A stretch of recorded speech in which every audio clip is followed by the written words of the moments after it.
rich Indian tradition is filled with graceful classical dance forms that connect us to our heritage.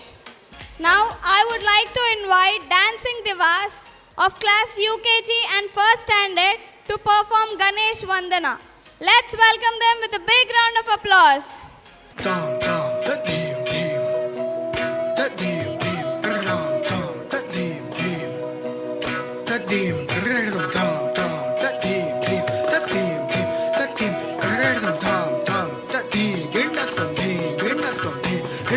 सन्ततमहं कुञ्जरमुखं शङ्करसुतं तमिह श्रीविघ्नराजं भजे।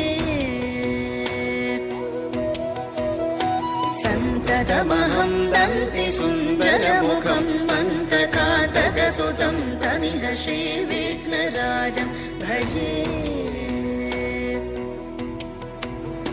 श्रीविघ्नराजं भजे, श्रीविघ्नराजं भजे, श्रीविघ्नराजं भजेऽहं भजेऽहं भजेऽहं भजे तमिह श्रीविघ्नराजं भजे।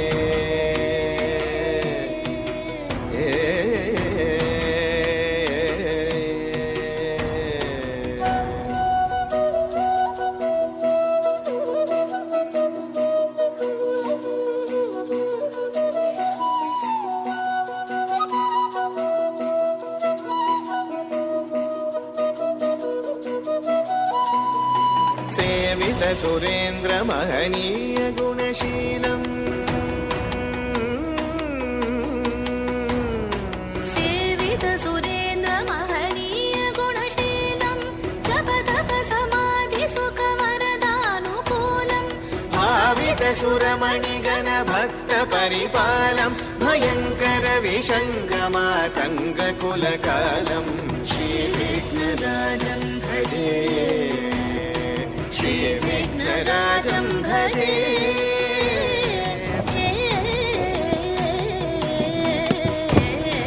श्रीविघ्नराजं भजे।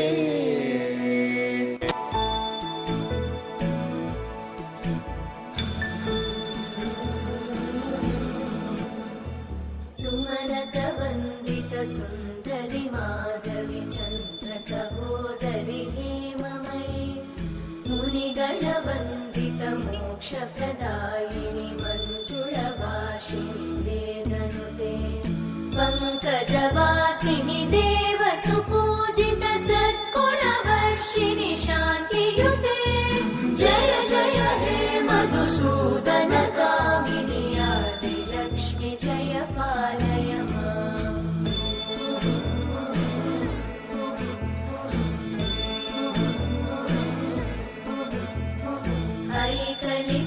ऐकलिकल्मषनाशिनि कामिनि वैदिकरूपिणि वेदमये क्षीरसमुद्भव मङ्गलरूपिणि मन्त्रनिवासिनि मन्त्रनुते मङ्गलदायिनि अम्बुजवासिनि देवगणाश्रितपादयुते जय जय हे मधुसूदन कामिनि धान्यलक्ष्मि जय पालय माम्।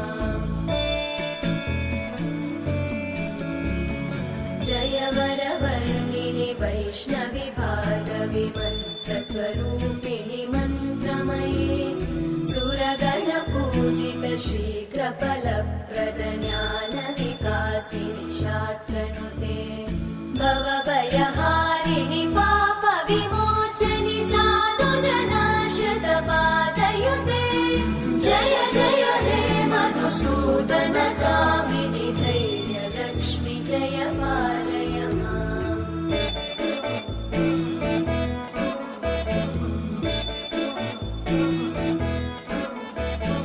जय जय दुर्गतिनाशिनि कामिनि सर्वफलप्रद शास्त्रमये रथगजतुरगपदादिसमानुत परिजनमण्डित लोकनुते हरिहर ब्रह्म सुपूजित सेवित तापनिवारिणि पादयुते जय जय हे मधुसूदन कामिनि श्रीगजलक्ष्मी पालय माम्।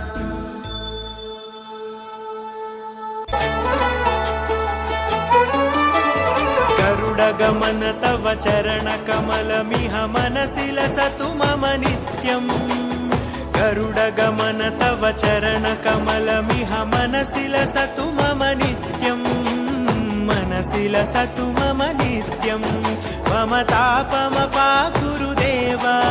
मम पापमपाकुरुदेव मम तापमपाकुरुदेव मम पापमपाकुरुदेव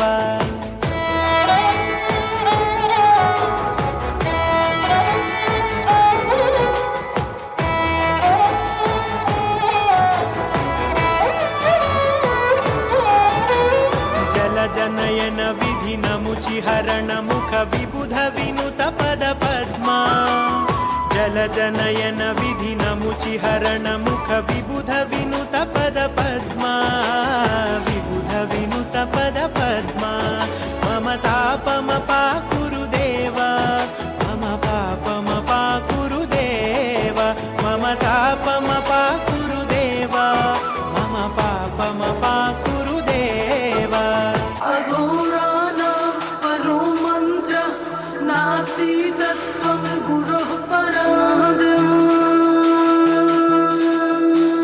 नगेन्द्रहाराय त्रिलोचनाय भस्मारङ्गाय महेश्वराय नित्याशुद्धाय दिगम्बराय तस्मै कराय नमः शिवाय। शिव रक्ष मां शिव पाहि मां शिव त्राहि मां शिव रक्ष मां शिव पाहि मां शिव पाहि मां महादेव जी त्वं पाहि मां शरणागतं त्वं पाहि मां रक्ष मां शिव पाहि मां Shiva.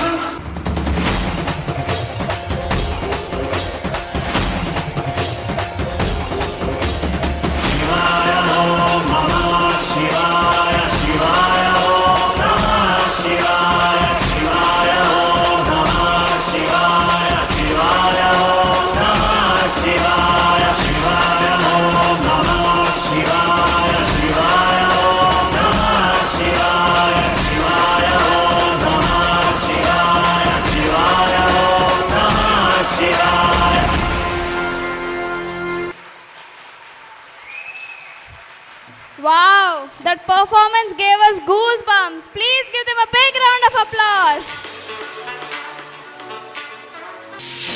This song is choreographed by Mrs. Manju. Please give her a big round of applause.